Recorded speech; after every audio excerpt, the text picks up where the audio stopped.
Enoch.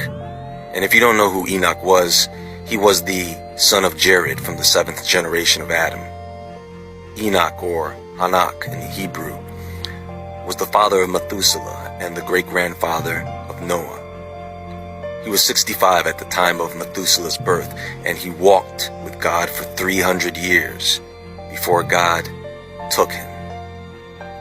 Now Enoch wrote this book sometime after the birth of his grandson Lamech and before the birth of his great-grandson Noah. And it was written for 2 reasons. 1, to save his family from the great flood, and 2, because the Watchers instructed him to. The Watchers. You see, no one knows how many angels there are, but there are many, and they all had jobs.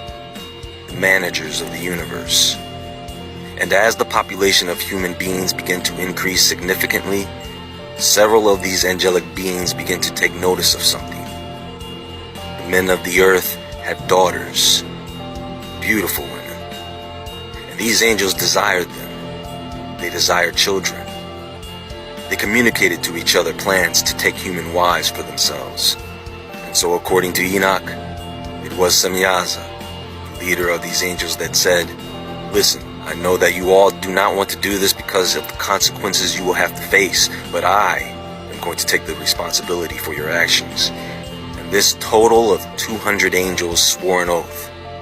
They all agreed to a bond with each other that they could not break.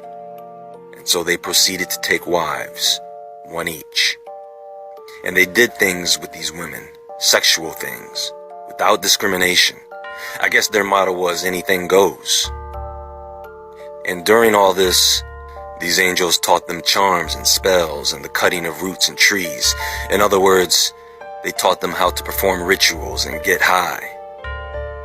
And of course, these women got pregnant and bore large giants.